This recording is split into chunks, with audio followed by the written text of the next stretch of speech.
جب رات کے اندھیرے چھا جائیں اور ہر کوئی سو جائے، ہر کوئی اپنے پہلو بستر سے لگا کر سو جائے، جب رات کا آرام نرم و گداز بستر پہ لیتے رہنے کے لیے آوازیں دے رہا ہو، اگر اس معراج کی لذت چکھنی ہے اس وقت اٹھا کرو۔ اور فرمایا بے شک 2 رکعتیں ہی پڑھ لیا کرو، بے شک 2 رکعتیں ہی پڑھ لیا کرو، مگر رات کا اٹھ کر اس وقت مولا کو یاد کرنا تمہیں لذت معراج سے آشنا کر دے گا۔ فرمایا ان ناشئۃ اللیل ہی اشد وطئا واقوم قیلا، راتوں کو اٹھنا نفس کو روند دیتا ہے اور بڑی سیدھی بات نکالتا ہے۔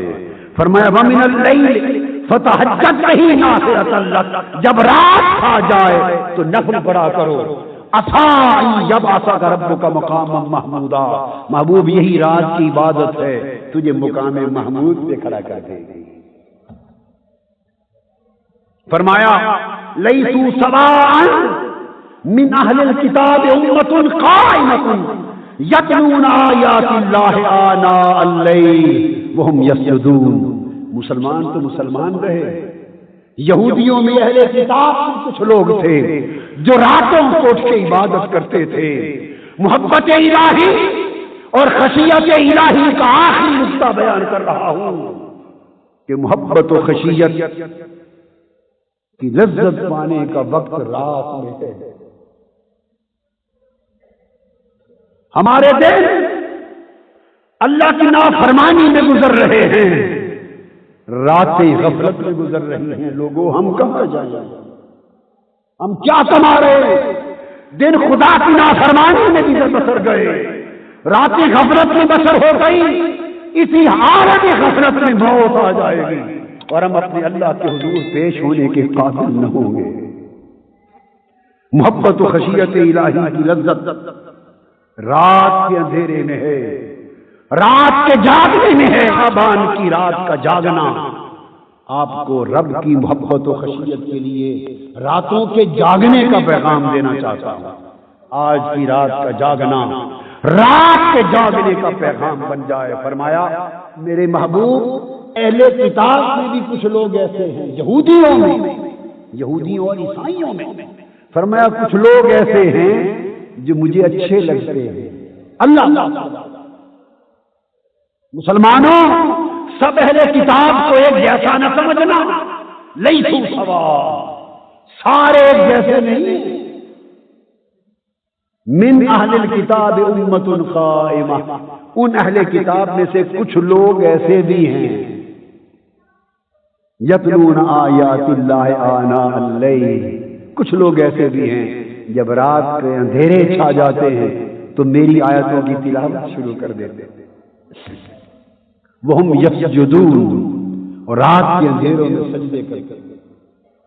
تو جنہوں نے رات کے اندھیروں کے سجدوں کو اپنایا، رات کے اندھیروں کی تلاوت کو اپنایا، رات کے اندھیروں میں جاگنا اور عبادت کرنا اپنایا، وہ اہل کتاب میں سے بھی تھے، رب کو ان سے محبت ہوئی۔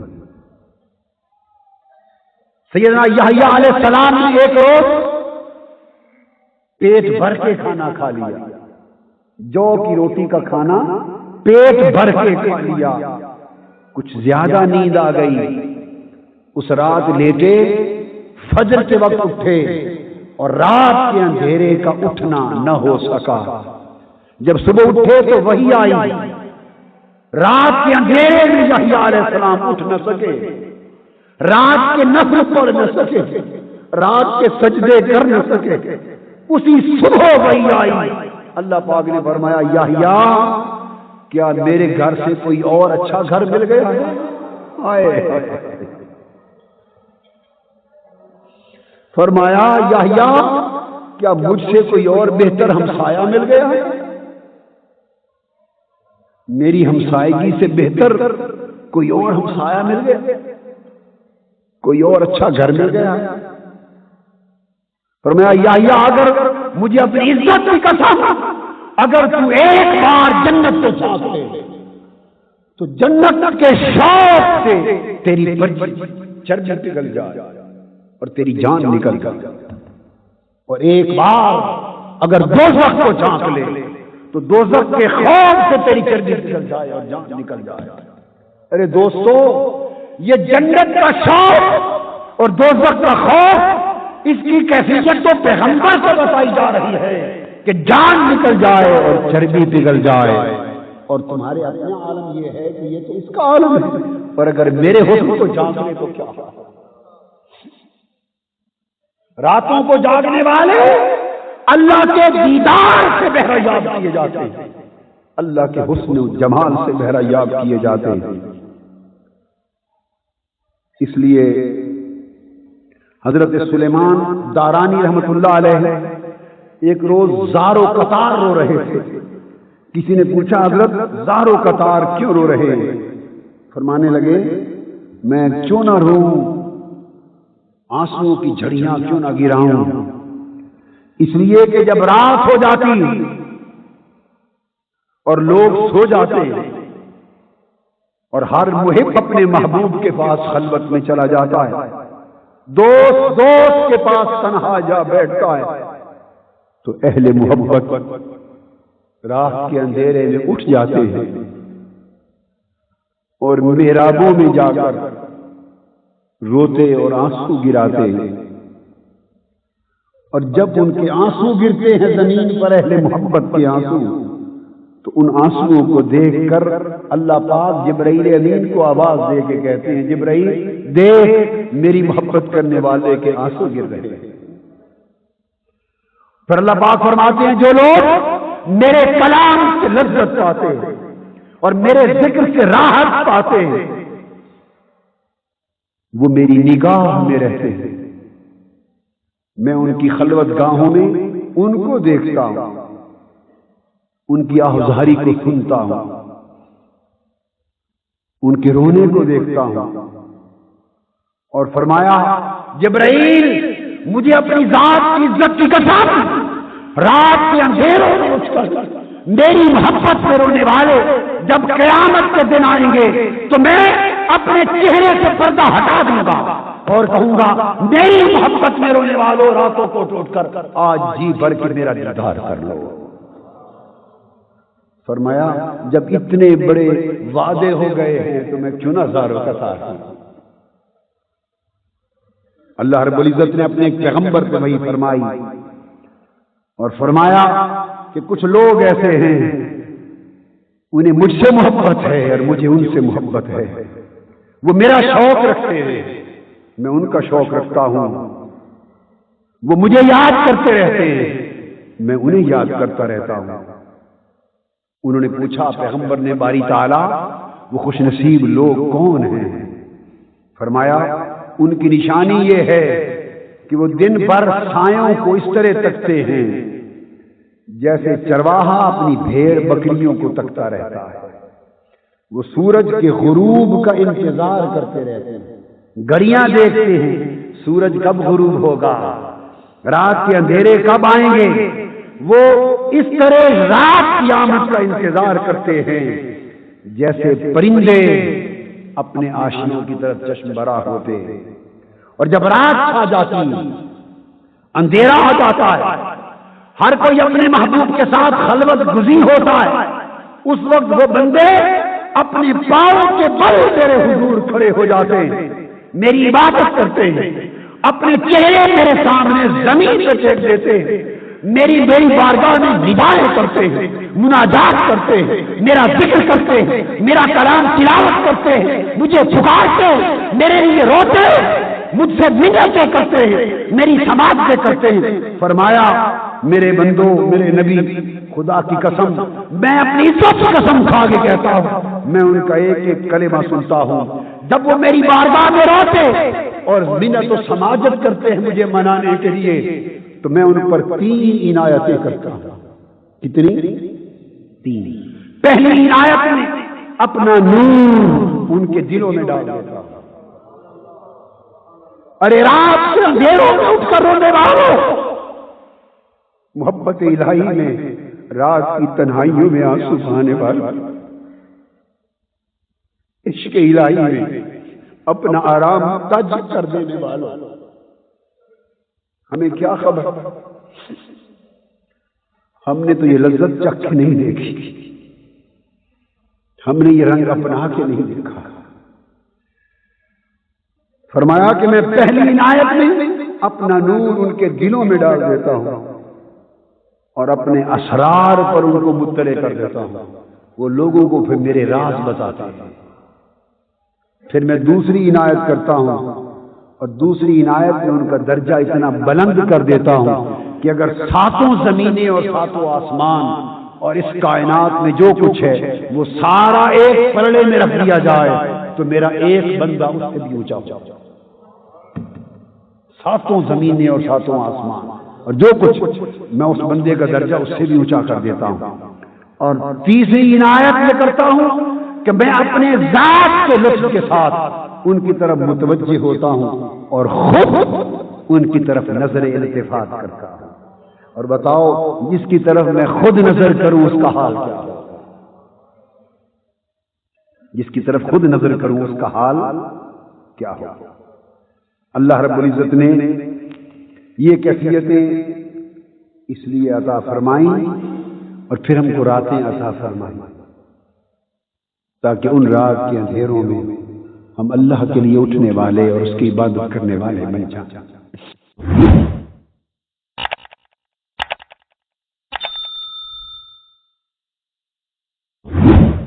بسم اللہ الرحمن الرحیم۔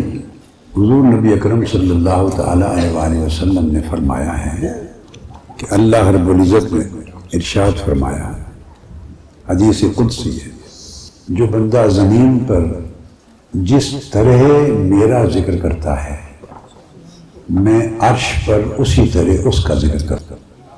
اب بندہ ذکر کرتا ہے اپنے حال، اپنے مرتبے کے مطابق، اور جب اللہ ذکر کرتا ہے تو وہ اپنے مرتبے اور اپنی شان کے مطابق۔ مگر فرمایا کہ اگر بندہ زمین پر میرا ذکر تنہا کرتا ہے، تنہا، دونوں طرح ذکر کرنے کی اجازت ہے اور حکم ہے، خفی بھی اور جلی بھی، بالسر بھی بالجہر بھی، فرد کے لیے بھی اور جماعت کے لیے بھی، سب کے لیے۔ فرمایا جو شخص میرا ذکر تنہا کرتا ہے میں عرش پر اس کا ذکر تنہا کرتا ہوں، اور جو شخص زمین پر میرا ذکر اور بہت سے لوگوں کے ساتھ مل کر کرتا ہے، فی مالا ان کا لفظ استعمال فرمایا، حلقہ، جماعت، بہت سے لوگوں کے ساتھ مل کر کرتا ہے اجتماع میں، تو میں بھی اس کا ذکر اجتماع میں کرتا ہوں۔ اب زمین پر اگر ہم اجتماع میں اللہ کا ذکر کریں گے تو اجتماع کن لوگوں کا ہوگا؟ ہم ہی لوگ ہیں نا، جیسے آپ لوگ، ہم لوگ بیٹھے ہیں، تو ہم لوگوں کے اجتماع میں ذکر کریں گے، اور اللہ پاک جب اجتماع میں اس بندے کا ذکر کرتا ہے تو وہاں اجتماع عرش پر کس کا ہوگا؟ وہ ملائکہ کا اجتماع، وہ ملائکہ کا اجتماع ہو۔ وہاں بھی فرمایا فی مالائن، وہ بھی عرش پر ملائکہ کے اجتماع میں اللہ اپنے اس بندے کا ذکر کرتا ہے۔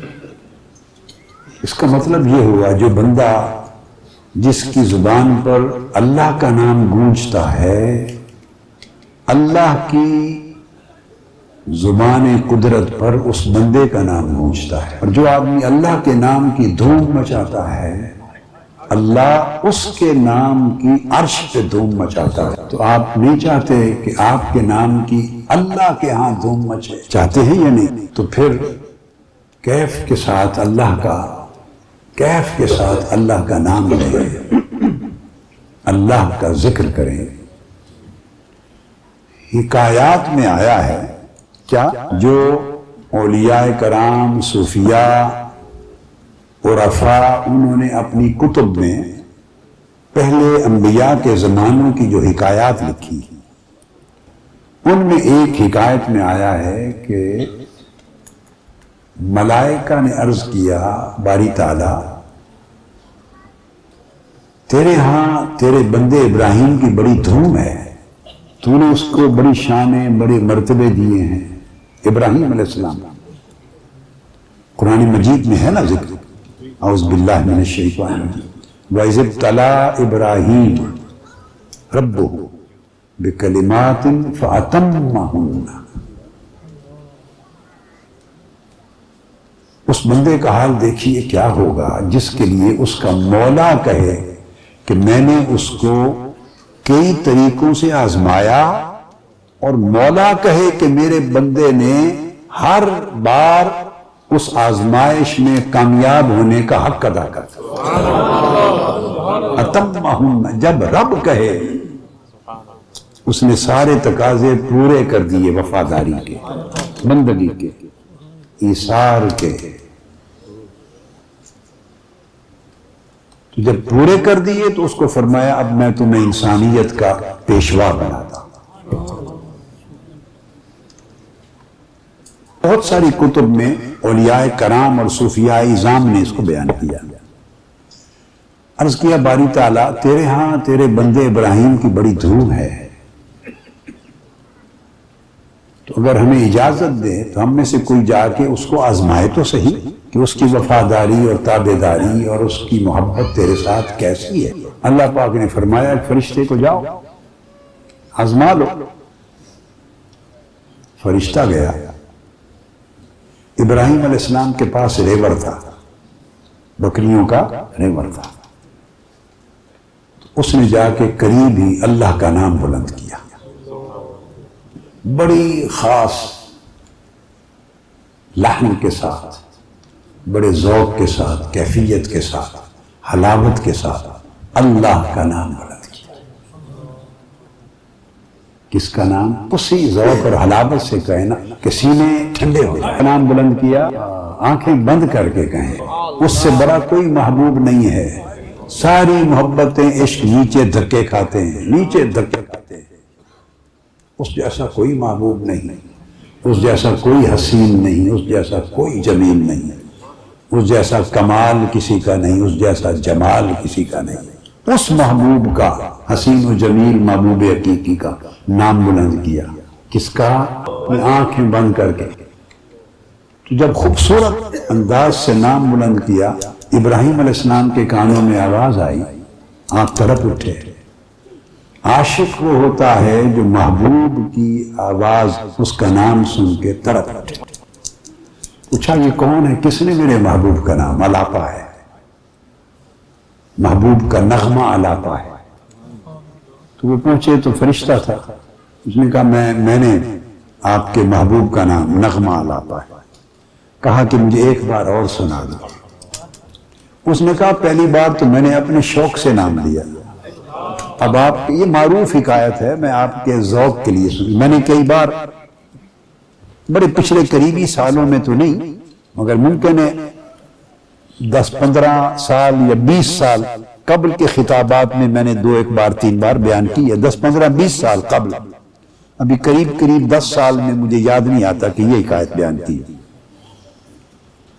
تو پہلی بار تو اس نے کہا میں نے اپنے شوق سے لیا، اب آپ کے کہنے پر، آپ کے مطالبے پر لوں تو قیمت بھی تو طے کر لیں نا، دیں گے کیا؟ انہوں نے کہا تم میرے محبوب کا نام ایک بار پھر سنا دو، آدھا ریوڑ لے جانا۔ اس نے پھر نام لیا، بولیے کیا نام لیا؟ لمبا کر کے مد کے ساتھ، اور پھر کیسے تیزی میں نہیں، بس پھر نام لیا۔ ابراہیم علیہ السلام نے آدھا ریوڑ دے دیا، ریوڑ دے کے مستی میں چلے گئے۔ پھر جب کیف سے باہر آئے تو فرمایا کہ ایک بار پھر سنا دو میرے محبوب کا نام۔ اس نے ریوڑ لے لیا، اس نے کہا اب کیا دو گے قیمت؟ اس نے کہا باقی جو آدھا ریوڑ بچ گیا ہے یہ بھی لے جانا، ایک بار نام سنا دو۔ پھر دوبارہ نام لیا۔ کون سا نام لیا؟ میں عاشقوں کی طرح سننا چاہتا ہوں، ایسے نہیں، روکھا نہیں، آنکھیں بند کر کے عاشقوں کی طرح نام لیں۔ علیہ السلام نے فرمایا، ایک حدیث پاک ہے کہ اللہ کا ذکر اس طرح کرو کہ دیکھنے والے، اس زمانے میں منافق مذاق اڑاتے تھے مسلمانوں کہ دیکھنے والے جو منافق لوگ ہیں اور اعرابی ہیں وہ دیکھیں اللہ کا ذکر کرتے ہوئے تو کہیں یہ مجنون ہے، پاگل ہے۔ فرمایا اس طرح اللہ کا ذکر کرو کہ ناسمجھ دیکھے تو سمجھے پاگل ہو گیا ہے. کیا ہو گیا ہے؟ پاگل ہو گیا ہے. تو اس طرح مجنونانہ آپ تصور کر سکتے ہیں مجنو لیلا کا نام کیسے لیتا ہوگا؟ تصور کر سکتے ہیں؟ تو مجنو کا لیلا کا نام لینا اس کی کیا نسبت، کیا نسبت کسی عاشق کے حقیقی کا مولا کا نام لینے کے ساتھ. تو پھر نام لیا آپ نے بقیہ ریور بھی دے دیا. پھر جب عالم مستی سے پھر دوبارہ رجوع کیا تو فرمانے لگے ایک بار پھر لے لو، نام سنا دے. اس نے کہا اب تو آپ کے پاس بچا ہی کچھ نہیں، اب کیا دو گے؟ تو فرمایا اس کے لیے اس ریور کی رکھوالی کرنے والا چرواہا بھی تو چاہیے نا، مجھے نوکر بنا کے لے جاؤ. ریور کی رکھوالی کروں گا، مجھے میرے مولا کا نام سناتے رہیں. آپ سمجھیں نا بات. اللہ کا ذکر کریں تو عاشقوں کی طرح ذکر ہونا چاہیے. جیسے عاشق اور بیتاب ہے، تڑپتا ہے، اس طرح ذکر کرتا ہے. اور بس آخری ایک نقطہ اس کے ساتھ وہ یہ کہ اللہ پاک نے یہ پورا مکان بنایا ہے ہمارے جسم کا، ہمارے جسم کا مکان بنایا ہے ہمارے لیے. بولیے، اس مکان میں مختلف شعبے رکھے ہیں، آنکھیں رکھی ہیں ہم دیکھتے ہیں، کان رکھے ہیں ہم سنتے ہیں، زبان رکھی ہے ہم بولتے ہیں چکھتے ہیں، ہاتھ پاؤں اعضاء، سارا مکان بنایا ہمارے لیے. مگر اس مکان کے اندر اس نے ایک کوٹھا بنایا ہے، اس مکان کے اندر ایک حجرہ بنایا ہے، وہ صرف اپنے لیے، وہ صرف اپنے لیے. وہاں وہ بندے سے کہتا ہے کہ میں نے بنایا تو اپنے لیے ہے، کیا تو اس کو ایسا کرتا ہے کہ میں اس میں رہوں؟ کیا تو اس کوٹھے کو، اس کمرے کو اتنا صاف ستھرا روشن خوبصورت، آپ خوبصورت کسی مہمان کے لیے جس سے آپ کو بڑی محبت ہو، بڑی محبت ہو، بڑی تعظیم ہو، تکریم ہو، وہ آپ کے گھر اگر مہمان آئے تو آپ تصور کریں نا کہ آپ کمرے کو اس کے لیے کیا کیا نہیں کرتے. آپ کارپٹ بچھاتے ہیں، خوبصورت کپڑے بچھاتے ہیں، دائیں بائیں پھول بچھاتے ہیں، اندر سیج بچھاتے ہیں، پتہ نہیں کیا نہیں کرتے، جو کچھ آپ سے ہو پڑتا ہے وہ کرتے ہیں، جان بچھا دیتے. ایک مہمان آتا ہے، ٹھیک ہے، وہ کتنا خوش نصیب ہوگا جس کے گھر کے اس کمرے میں مولا آنا چاہے. اس کے لیے دل کی سیج کیسے بچھائیں گے؟ وہ پاک ہے ان سیجوں سے، وہ پاک ہے کمروں اور بستروں سے.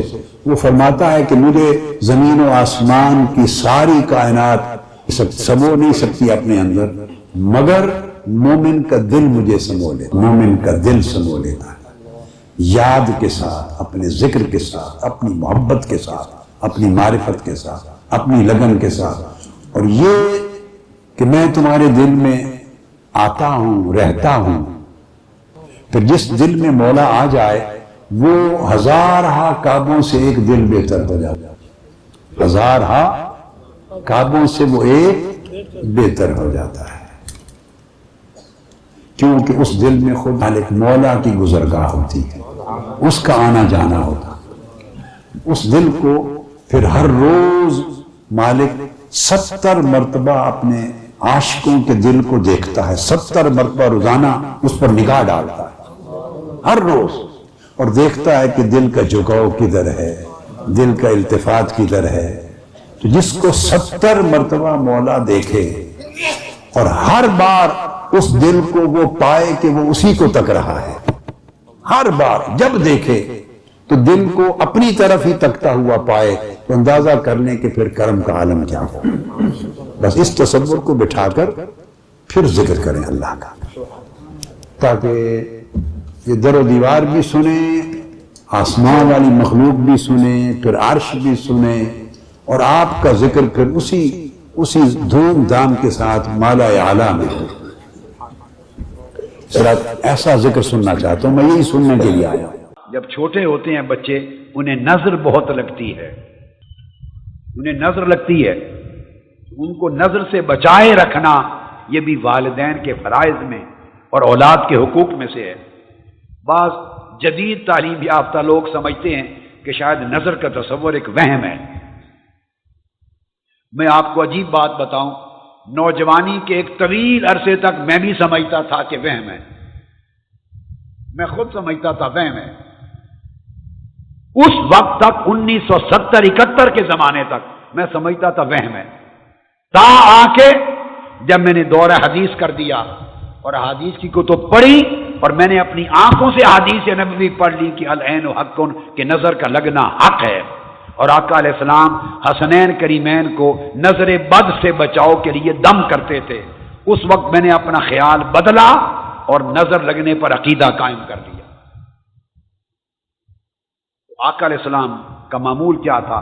کان النبی صلی اللہ علیہ وآلہ وسلم یعوذ الحسن والحسین، چونکہ آقا کو حسنین کریمین سے بڑا پیار تھا، یہ سنت دی ہے کہ آپ بھی اپنی اولادوں سے پیار کیا کرو، اولاد کا حق ہے پیار کرنا، ان کو چومنا، گود میں بٹھانا، اپنے سینے پر چڑھانا، ان کے ساتھ کھیلنا اور بچہ بن کے ان کے ساتھ محبت کرنا، یہ آقا علیہ السلام نے اپنے اسوہ حسنہ کے ذریعے قائم کر دیا ہے اولاد کا حق اور ہمارے واجبات۔ آقا علیہ السلام کا معمول تھا کہ حسنین کریمین کو خصوصی طور پر کلمات تعوذ پڑھ کر دم کیا کرتے تھے، نظر بد سے بچانے کے لیے اور ہر ضرر سے بچانے کے لیے تعوذ کے کلمات سے دم کیا کرتے تھے۔ تو دم کرنا بھی آقا علیہ السلام کی سنت ہے۔ بدقسمتی ہے کہ آج لوگ قرآن پڑھے بغیر، احادیث نبوی پڑھے بغیر، سنن کا علم حاصل کیے بغیر اپنی عقل، فکر اور رائے سے دین کے پیمانے بنا کے بیٹھے ہیں، جو ان کی سمجھ میں نہیں آتا، کہتے ہیں اس کا دین میں کوئی حیثیت نہیں۔ لوگوں نے دین کو رائے کے ساتھ برباد کرنا شروع کر دیا ہے۔ دین اپنی رائے پر قائم نہ کرو، دین فقط قرآن پر قائم کرو اور سنت اور حدیث نبوی پر قائم کرو اور سنت صحابہ پر قائم کرو اور سنت اہل بیت پر قائم کرو اور سنت تابعین پر قائم کرو، اتباع تابعین پر قائم کرو، ائمہ سلف صالحین کے طریق پر قائم کرو اور اولیاء اور صالحین و مقربین کے طریق پر قائم کرو۔ دین عقل اور رائے سے نہیں آتا، عقل اور رائے سے سمجھا جاتا ہے، رائے سے لیا نہیں جاتا، لیا کتاب و سنت سے جاتا ہے۔ تو آقا علیہ السلام کا طریقہ تھا کہ حسن و حسین علیہ السلام کو کلمات تعوذ کے لیے دم کرتے اور کیا فرماتے؟ وَيَقُولُ إِنَّ أَبَاكُمَا يُعَوِّذُ بِهَا إِسْمَاعِيلَ وَإِسْحَاقَ، کہتے میرے بیٹے حسن اور میرے بیٹے حسین، تمہارے باپ ابراہیم علیہ السلام بھی اپنے دو بیٹوں کو یعنی حضرت اسماعیل کو اور حضرت اسحاق کو انہی کلمات کے ذریعے دم کیا کرتے تھے۔ تو یہ سنت سیدنا اسماعیل علیہ السلام، اسحاق علیہ السلام اور ان سے اوپر ان کے والد سیدنا ابراہیم علیہ السلام سے چلی آ رہی ہے، اور آقا علیہ السلام یہ کلمات نظر کے لیے اور ہر شر و بد سے بچانے کے لیے پڑھتے، اعوذ بکلمات اللہ التامہ من کل شیطان وہامہ ومن کل عین لامہ، میں اللہ کے کامل کلمات کے ذریعے ہر وسوسہ اندازی کرنے والے شیطان اور بلا سے اور ہر نظر بد سے پناہ مانگتا ہوں۔ یہ ترجمہ ہے ان کلمات کا جو آقا علیہ السلام پڑھ کر دم کرتے تھے حسنین کریمین۔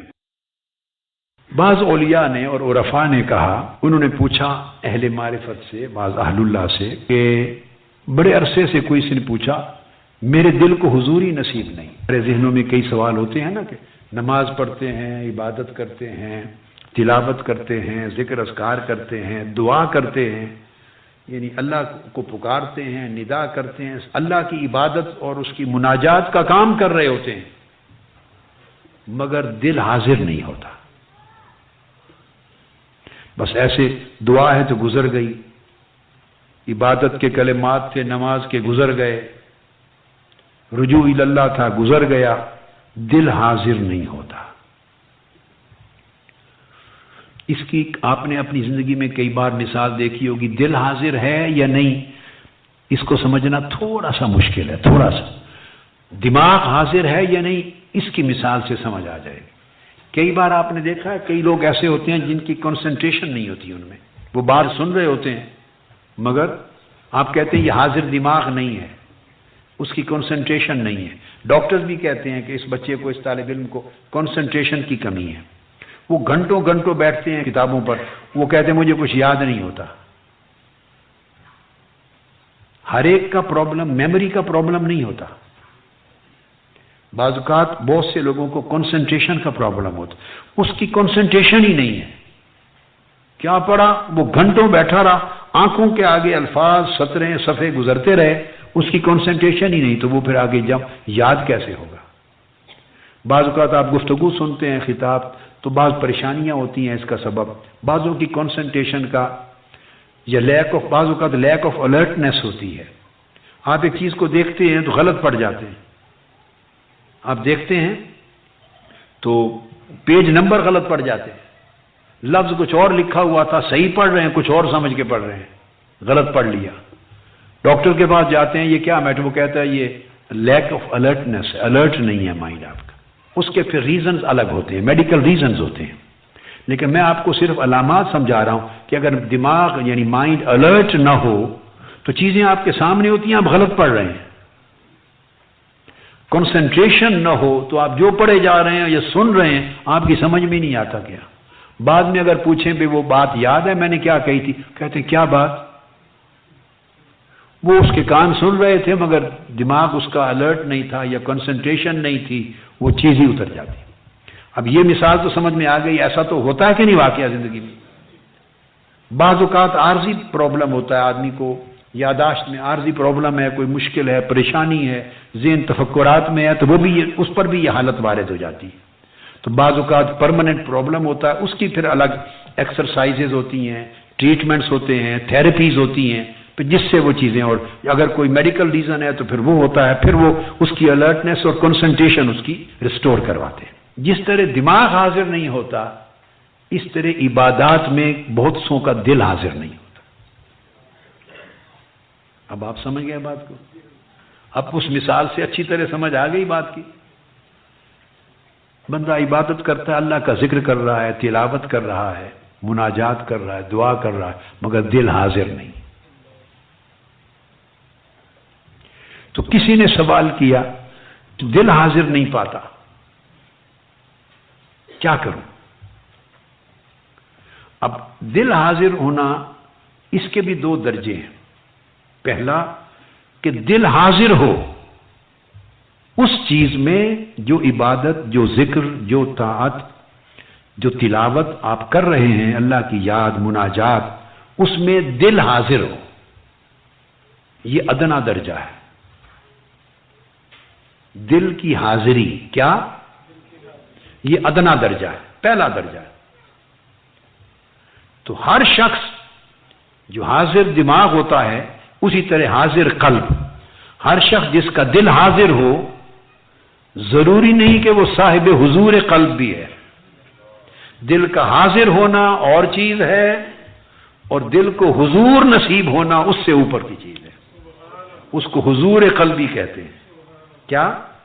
یعنی دل کی حضوری، دل کی ایک ہے کہ آپ کے ذکر میں، اذکار میں، عبادات میں، طاعت میں، تلاوت میں، نیک کام میں جو کر رہے ہیں تو دل جمی کے ساتھ دل حاضر ہے، دل آپ کے ذکر اور آپ کی طاعت کے ساتھ جڑا ہوا ہے، کنیکٹڈ ہے، ڈسکنیکٹڈ نہیں ہے۔